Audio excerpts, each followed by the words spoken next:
Oui, moins jeune.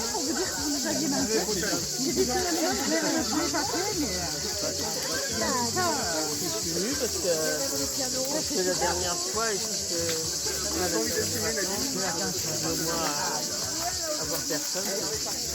C'est long. Merci beaucoup. C'est super. Salut. Ouais, mais c'est pas grave.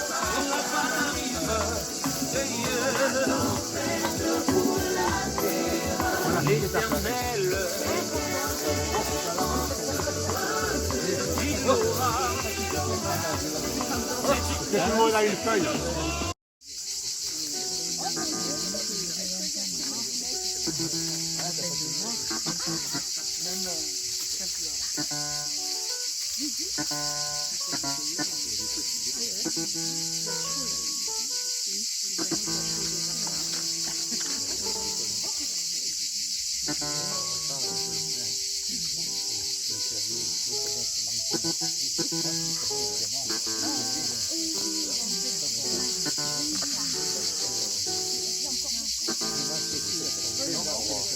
On peut partager peut-être dans les jours de fin, parce que les filles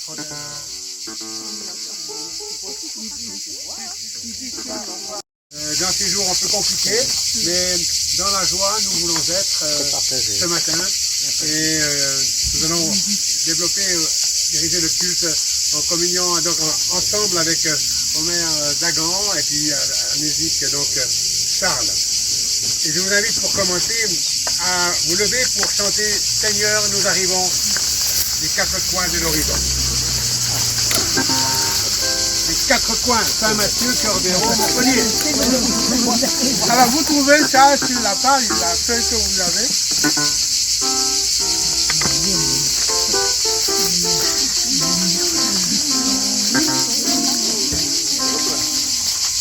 Seigneur, nous arrivons des quatre coins de l'horizon.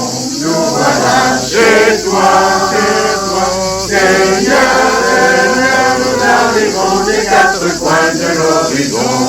Dans ta maison, nous avons marché sur des routes humaines.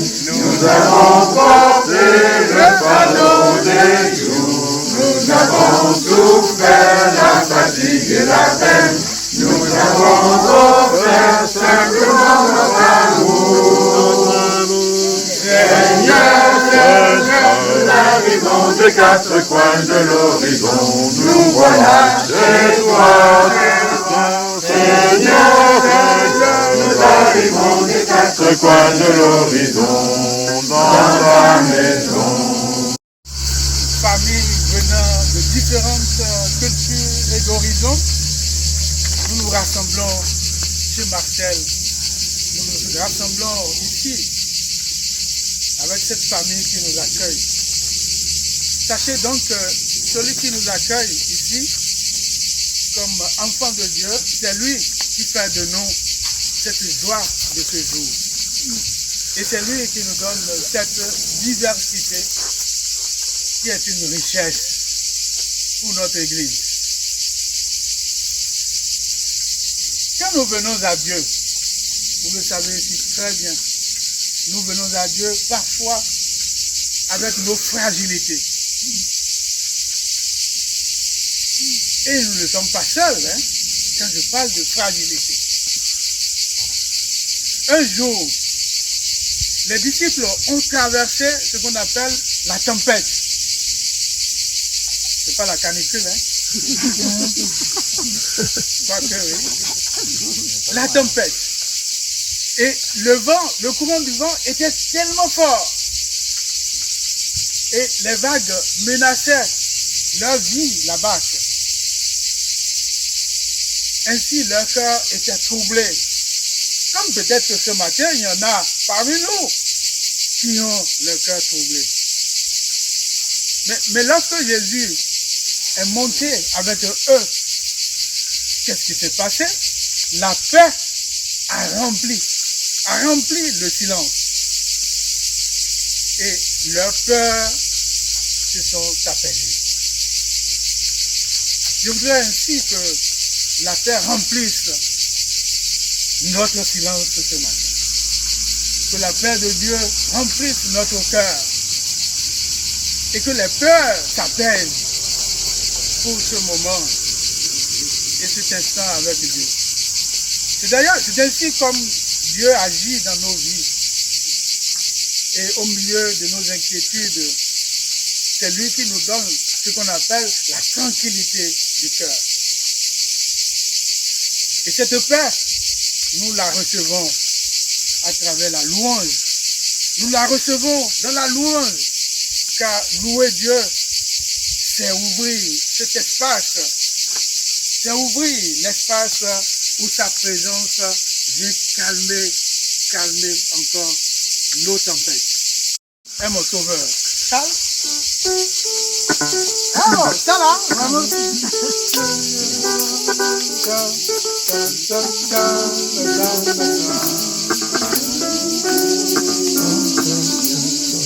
Ce dimanche bonheur, Alléluia, que tu l'as mis dans mon cœur. Alléluia,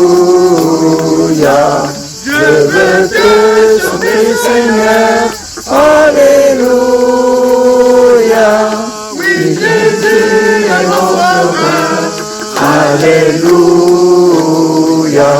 Je le veux dire encore. Alléluia, Que pour moi, Jésus est mort. Alléluia, Voilà pourquoi je l'adore.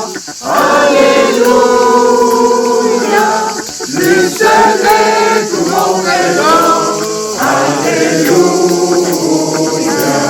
Que chaque jour à chaque heure, Alléluia, en voiture et dans le cœur. Alléluia, Que mon bonheur, alléluia, que tu l'as mis dans mon cœur, alléluia. Je veux te chanter, Seigneur, alléluia. Oui, Jésus est mon sauveur. Vous ne répétez pas avec la personne. Moi, je veux entendre la voix de la personne qui veut faire le solo. Mais vous avez Alléluia seulement. C'est ça. On répète.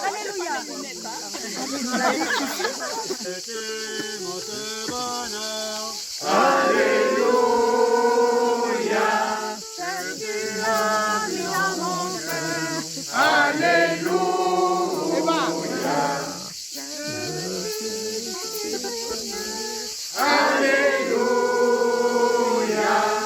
oui Jésus est mon sauveur. Alléluia. Je le redirai encore. Alléluia.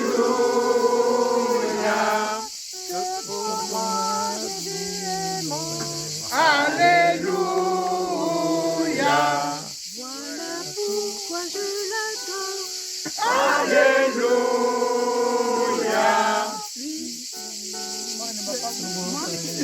Alléluia. Ça va? Oui. Nous reconnaissons que nous aussi nous réunions parfois le Christ par nos paroles, par nos silences, par nos choix. Pierre dit 3 fois, je ne le connais pas. Je ne le connais pas. Et qu'est-ce qui se passait?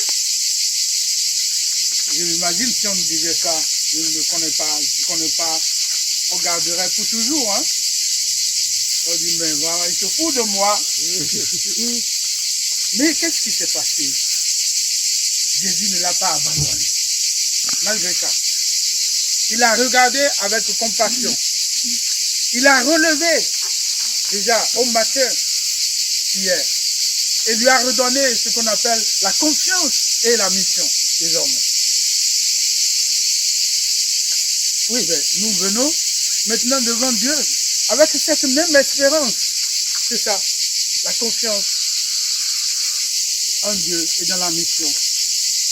Cette confiance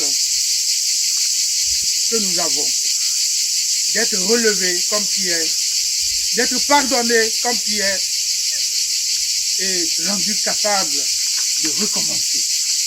La vie du chrétien, c'est un perpétuel recommencement. C'est ça la vie du chrétien. Nous sommes tout le temps en train de recommencer. Et comme nous avons un Père miséricordieux, il est toujours là, à tendre sa main, à nous prendre, à nous reprendre et à recommencer tout avec nous. Et c'est là notre chemin de vie, le renouveau. Et c'est ça, perpétuel recommencement.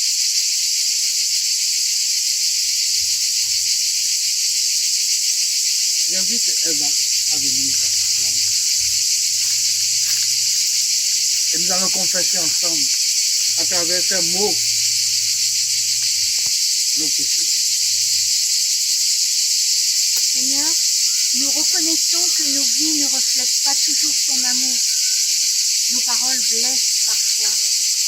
Nos peurs nous ferment aux autres. Nos habitudes nous empêchent d'accueillir pleinement la différence.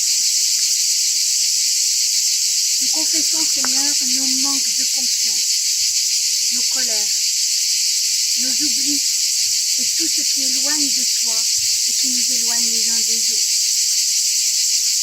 Dans ta bonté, Seigneur, viens purifier nos cœurs et renouveler en nous un esprit de paix. Amen. Amen.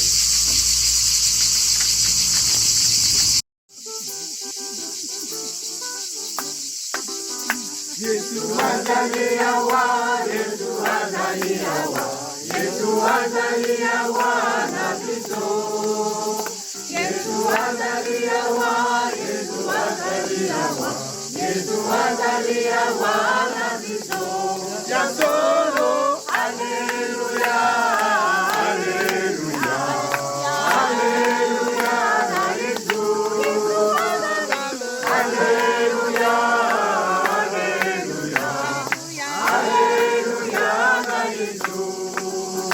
Bisotoko sepera na Yesu.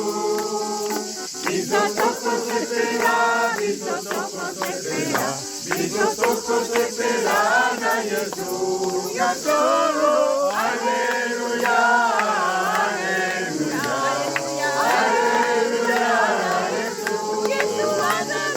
Aleluya, aleluya, aleluya na Yesu. Bisotoko monaye, bisotoko monaye, bisotoko monaye na lola. Bisotoko monaye, bisotoko monaye, bisotoko monaye na lola. Ya solo, aleluya, aleluya, aleluya na Yesu. Aleluya, aleluya, aleluya na Yesu. Jésus-Christ est parmi nous, Jésus-Christ est parmi nous, Jésus-Christ est parmi nous, il est ici. Jésus-Christ est parmi nous, Jésus-Christ est parmi nous, Jésus-Christ est parmi nous, il est ici. Santolo, alléluia, alléluia, alléluia, na Yesu. Alléluia, alléluia, alléluia, na Yesu. Et maintenant, nous allons faire cette petite confession de foi. Le Seigneur nous a déjà pardonné. Nous avons cette grâce. Maintenant, nous pouvons témoigner qu'il est toujours le Père, le Fils et le Saint-Esprit qui vit et règne avec nous. Amen. Vous allez simplement répéter ces phrases-là après moi. Nous croyons en Dieu. Nous croyons en Dieu. Source de toute vie. Qui nous crée différents. Et nous appelle à vivre en communion. Nous croyons en Jésus-Christ, venu partager notre humanité, annoncer royaume et ouvrir un chemin de réconciliation pour toutes les nations. Nous croyons en l'Esprit Saint, force de vie, souffle de paix, qui nous rassemble, nous transforme et nous envoie pour servir. Nous croyons que l'Église est appelée à témoigner de l'amour de Dieu. Amen. Le texte sur lequel j'aimerais m'appuyer, avec ce qui vient d'être lu en arrière-plan, c'est le verset du chapitre 9 du livre des Actes, qui me paraît central, malgré les contradictions apparentes qu'il suggère. Et je vous le lis. Il est dit, dans toute la Judée, la Galilée et la Samarie, l'Église jouissait alors de la paix. Elle grandissait dans la foi, vivait dans l'obéissance au Seigneur et s'accroissait en nombre grâce au soutien du Saint-Esprit. Quand on lit ça, on a dit, mais c'est super. Ouais.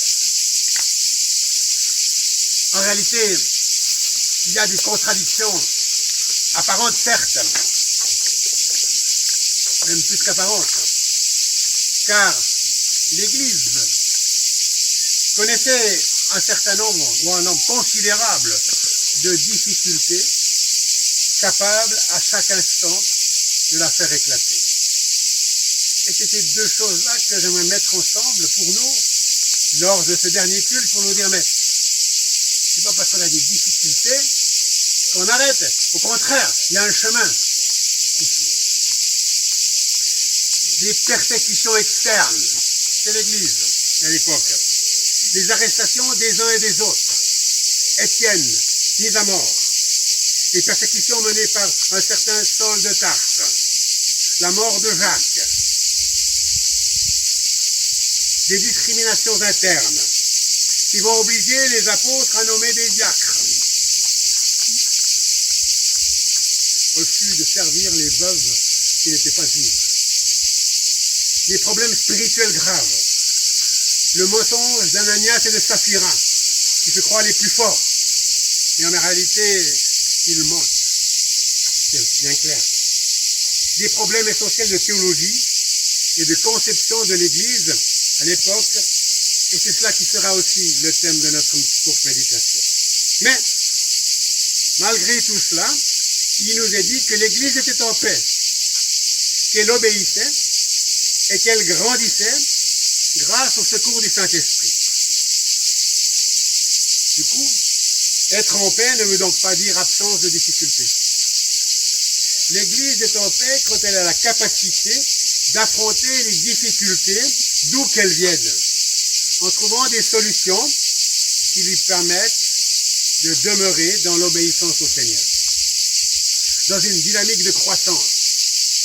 Alors, dans la confession de foi, ou dans les textes que a cité Omer, il y avait cette dimension d'aller de l'avant, de mettre en route un certain nombre de projets, dynamique de croissance et de la liberté puissante du Saint-Esprit. Alors, donc, j'aimerais illustrer tout cela par l'exemple qui nous est donné par ce synode, à l'occasion d'un conflit théologique grave, qui va entraîner la convocation lors de ce premier synode. On rappelle que synode veut dire marcher ensemble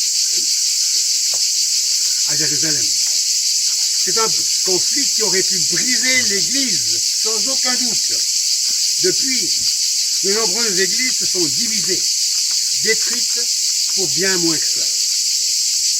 Ce qui me semble époustouflant dans cette affaire, c'est la manière dont les apôtres vont gérer et conduire l'Église. Comment ces apôtres, à ce moment-là, ont su transformer ce qui aurait pu être une catastrophe en une dynamique de croissance de l'Église et d'encouragement mutuel, dont toute l'Église va bénéficier, y compris nous-mêmes aujourd'hui, à titre personnel, mais à titre d'Église, de communauté. ont su trois choses. Ils ont su s'écouter les uns les autres. Ils ont su s'accepter les uns les autres. On a parlé d'accepter les différences tout à l'heure. Ils ont su se porter les uns les autres. C'est-à-dire être serviteurs les uns des autres. A ouvert un chemin à une deuxième étape, tout aussi merveilleuse. C'est la possibilité, après s'être écouté, de s'accepter les uns les autres. Et conclu de tout ça, les nouveaux convertis donc ne seront pas obligés de devenir juifs, de ressembler strictement à leurs aînés, issus du mouvement juif, mais en même temps, on se met d'accord sur un minimum vital, peut-on dire, afin que les anciens aussi puissent être reconnus dans ce qu'ils sont. Pour y parvenir, les responsables acceptent de garder en place certaines règles ou des règles provisoires qui ne se justifient pas vraiment au plan théologique. Elles finiront d'ailleurs par être abandonnées. C'est le cas de l'interdiction de consommer des viandes sacrifiées aux idoles et de l'ensemble des règles alimentaires. Mais ce qui est intéressant, c'est la transition qui est vécue là, dans un esprit d'acceptation de l'un des autres. Et cela permet à certains de demeurer reconnus et acceptés. Cela veut dire que nous pouvons avoir un idéal d'église et accepter de prendre du temps en même temps pour y parvenir. Et même d'avoir parfois des pratiques qui ne soient pas celles qui correspondent totalement à mon idéal, mais qui permettent de maintenir l'unité de l'église et sa croissance. C'est ce que a vécu cette première église au cours de ce synode, de cette rencontre, de cette assemblée. C'est un évangile de liberté qui nous est donné là. Ouverture à chacun. Respect des aspirations des uns des autres. Acceptation de l'autre dans ce qu'il est. Unité et croissance de l'Église avec la force de l'Esprit Saint, le soutien de l'Esprit Saint. Si les uns veulent, allez dire, quel cantique pour le culte, alors on va les prendre. Si d'autres préfèrent d'autres, on les chantera aussi. Si le culte va prendre telle ou telle forme pour satisfaire quelques autres, pourquoi pas? Et acceptons qu'il puisse y avoir aussi d'autres discussions. Mais toujours un même souci, c'est d'avancer, de tromper et de pouvoir développer le témoignage que nous avons appris à transmettre.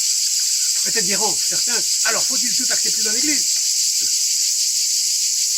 Il me semble que notre texte, qui ne donne pas d'explication nette sur le fond du débat, indique en revanche la manière dont les responsables de l'Église ont procédé pour parvenir à cette acceptation des différences dans l'Église. D'abord, il y a une recherche et un appui biblique. Jacques, donc, va chercher dans les Écritures la base même de la réflexion. C'est intéressant et important. Mais attention, ça ne suffit pas. On peut utiliser les versets bibliques comme des armes de mort aussi, en les jetant à la figure, les uns ou les autres. Et trouver aucune solution. Recherche d'une compréhension spirituelle, selon l'Esprit de Dieu, illuminé par le Saint-Esprit, ouvert à la révélation que l'Esprit peut nous donner, à nous accorder, à un tel point, qu'ils ont pu dire, les disciples, ceux qui étaient au synode, ils ont pu dire, il a plu au Saint-Esprit et à nous-mêmes. Une recherche humaine également. Qu'est-ce que ça veut dire pour nous aujourd'hui? Qu'est-ce qui est bon pour l'être humain? Pour cette créature de Dieu que nous sommes? Qu'est-ce qu'est l'être humain? Il a plu au Saint-Esprit et à nous-mêmes. Résultat de ce travail, de cette démarche, de cette acceptation les uns des autres, bien, Paul et Barnabas retournent à Antioche avec dans leur valise, si on peut dire, une déclaration. Et là, rassemblés à Antioche cette fois, ils réunissent donc l'ensemble des croyants et leur remisent la lettre. On l'a lu, et que nous dit le texte? Tous se réjouir de l'encouragement qu'ils y trouvaient. Troisième point, ils se portent les uns les autres. Ils deviennent, je vais employer un mot à dessein, un peu spécial, ils deviennent ministres dépasse l'Église, mais on bascule dans la gestion des ressources humaines, la gestion de notre vécu de tous les jours, parfois, en tout cas. Celui qui veut être grand parmi vous sera votre serviteur. Celui qui veut être le premier sera votre esclave. Et Jésus le dit encore en ajoutant, si quelqu'un veut être grand parmi vous, qu'il soit votre serviteur. Si quelqu'un veut être le premier parmi vous, qu'il soit votre esclave. Car le Fils de l'homme n'est pas venu se faire servir, mais pour servir lui-même et donner sa vie en rançon pour beaucoup. Conclusion. Je pense que là tout est dit.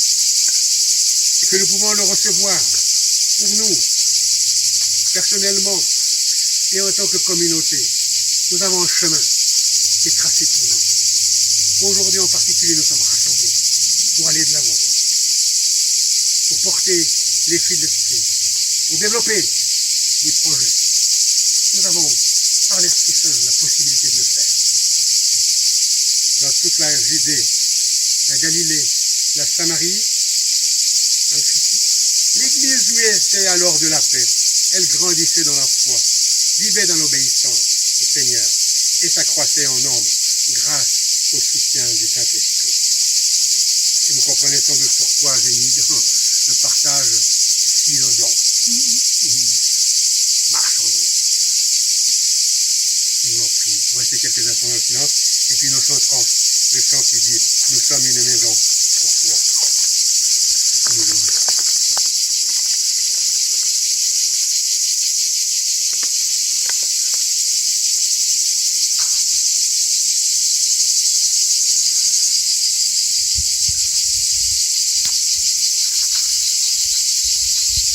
La parole, Seigneur, est la vérité. Tu nous connais. Souffle ton esprit sur nos communautés. Pour que nous puissions être de ceux qui construisent. Dans ce monde qui se perd un peu plus chaque jour. Que nous puissions nous écouter les uns les autres.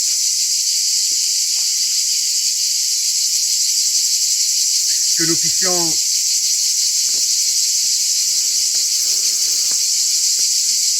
servir les uns les autres. Que nous puissions, Seigneur,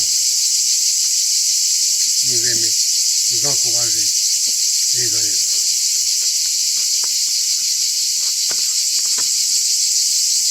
Merci parce que tu nous en donneras la force. Amen.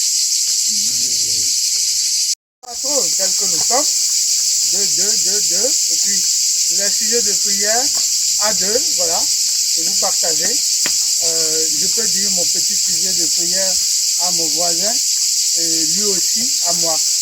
Et il arrivera un moment, en 5 minutes, nous allons prier les uns pour les autres. Et je vais clôturer cette prière avec Eva ici, après. Voilà comment ça marche. Donc commencez par chercher un peu les faire, les repères, et tout ça marche. Hein? Voilà. Ok. Alors donc, les annonces, il y a Yvette et puis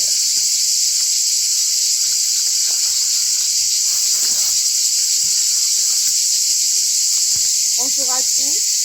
Bonjour. Alors, le conseil presbytéral, par ma voix, vous souhaite la bienvenue chez Marcel aujourd'hui pour ce magnifique culte en plein air.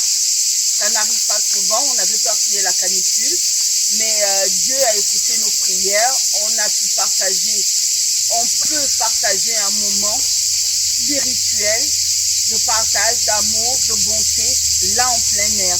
Alors qu'hier, par exemple, on ne pouvait même pas sortir. On est vraiment content, on remercie Dieu pour sa grâce, pour nous permettre de vivre ce moment ensemble. Il n'y aura pas beaucoup d'annonces, parce que c'est notre dernier culte. Donc toutes les activités sont suspendues pour la période des vacances, sauf les prières du mardi. Pour le moment, on a la prière du mardi, Eva nous enverra le lien sur le Zoom de 18h45 à 19h30. Nabil continue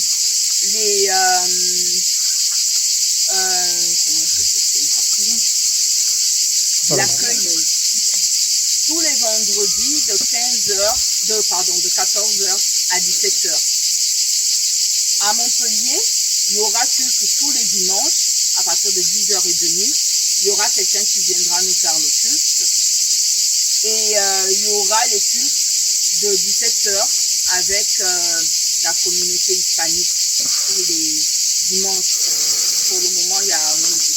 Par contre, Saint-Mathieu et à Cœur d'Hérault, il n'y aura pas de culte durant les 2 prochains mois.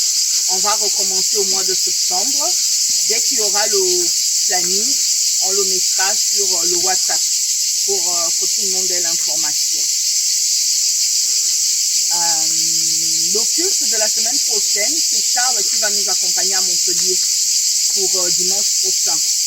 Donc, n'hésitez pas si vous voulez venir.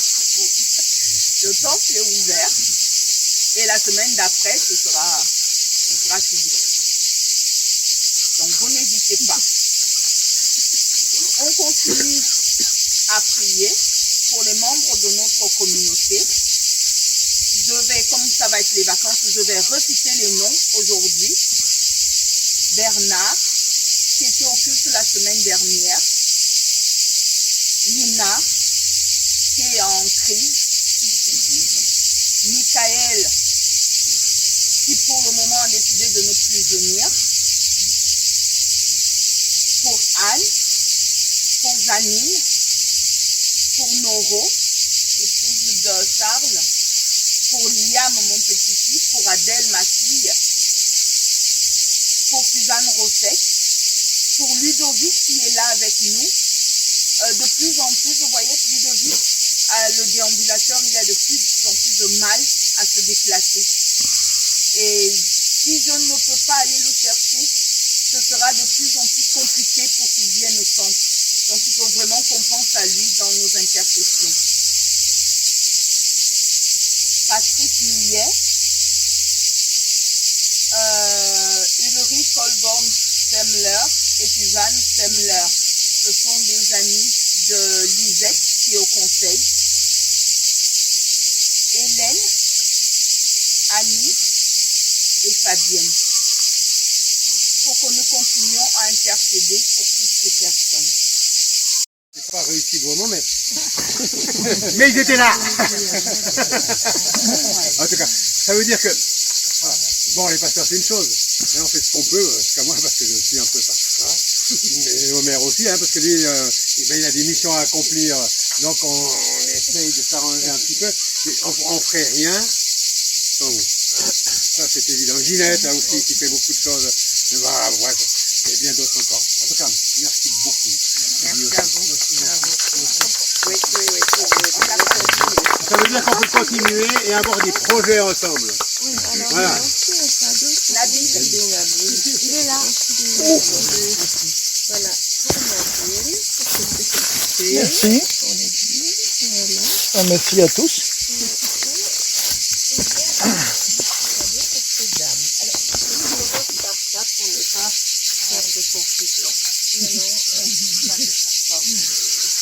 Eh bien voilà.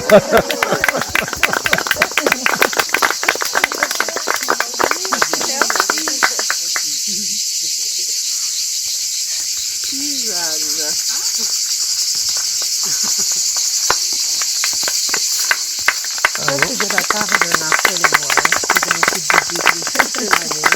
Merci. Et c'est assez Merci. Merci beaucoup. Merci infiniment.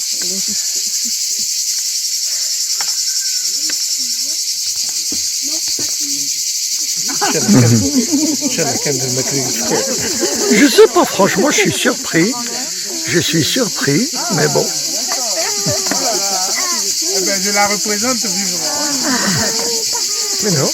Elle est à Paris parce que, pour des raisons De santé de ma grande sœur. Ouais. Dans une situation de coma. Donc.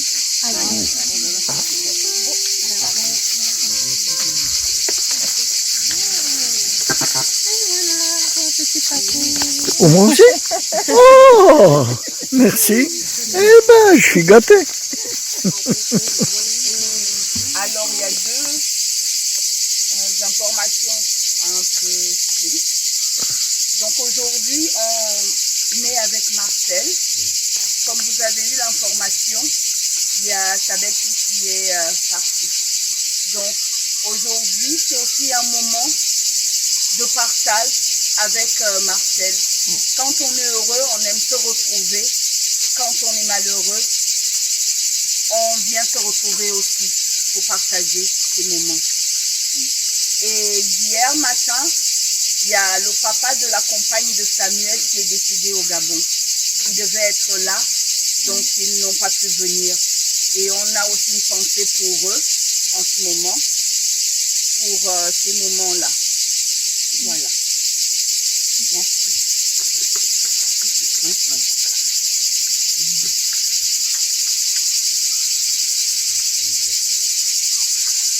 Bonjour, je continue. On est presque au mois de juillet. C'est le courrier de la CAT. La CAT vous prie d'écrire au gouverneur de l'État du Mexique, Madame Alvarez, pour garantir la protection de Kenia Hernandez et de veiller que ses droits fondamentaux soient pleinement respectés. Alors, depuis octobre 2020, Kenia, avocate et défenseur autochtone Amuga des droits humains, est détenue au Mexique. En raison de son engagement, elle a été menacée de mort par des groupes armés et a dû fuir sa région.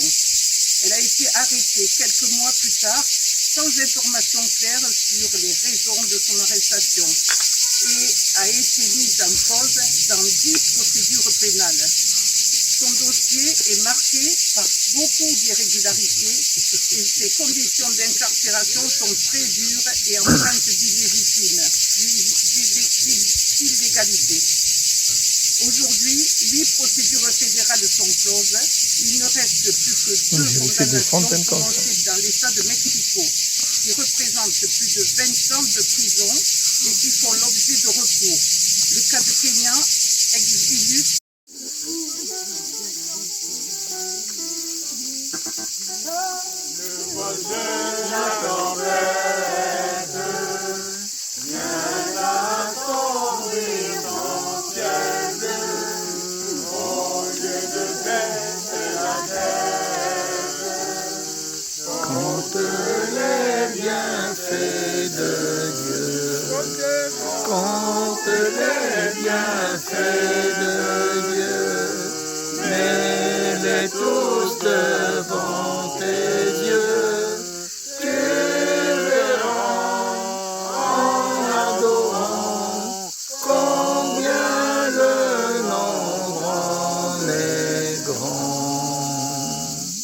Tu verras en adorant combien l'œuvre est grande. C'est comme ça que nous sommes rassurés et fiers de savoir que les mots que vous avez sortis dans les prières sont exaucés par notre Seigneur.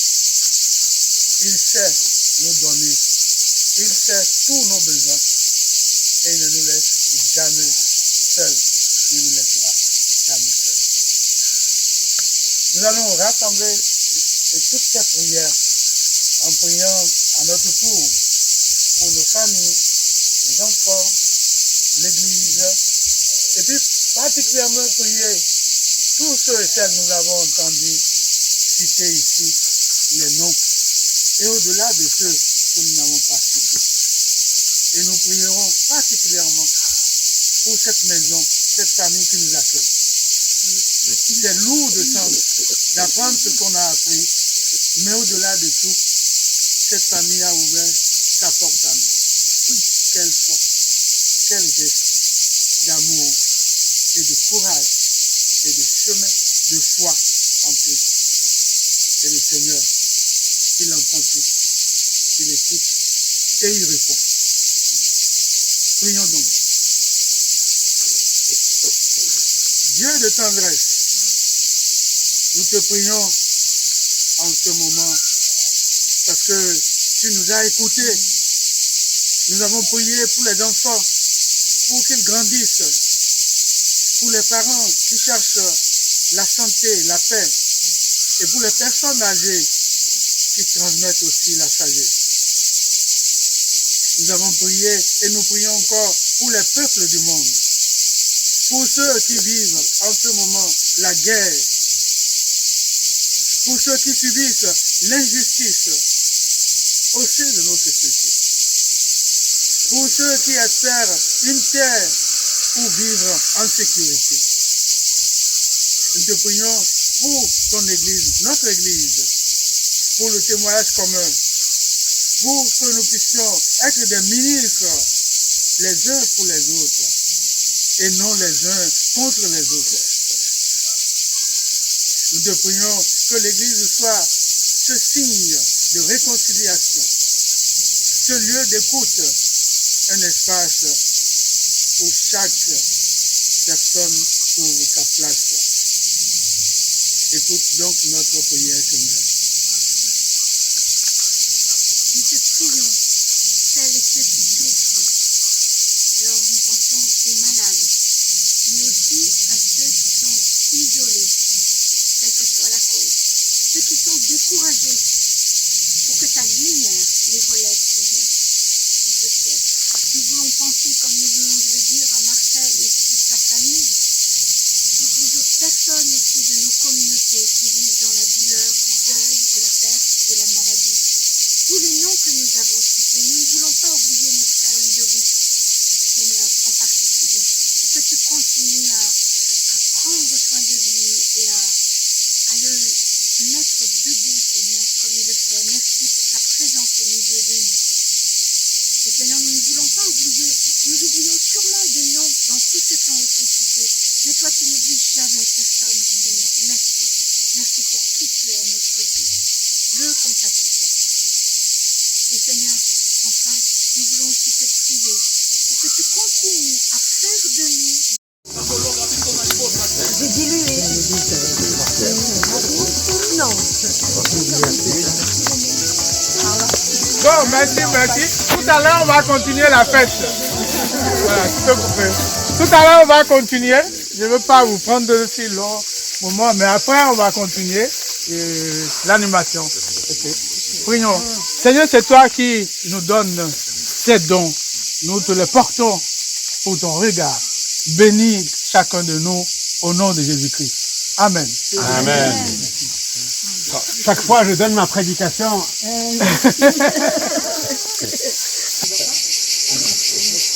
Et je dis que je ne peux pas y aller dans la cour du train, les enfants m'ont dit, ne viens pas parce que les trains sont passés encore hier, il y a un TGV qui reste en retard, là, mais c'est la société. Une fois, il est parti à 16h30 de Montpellier, par une année.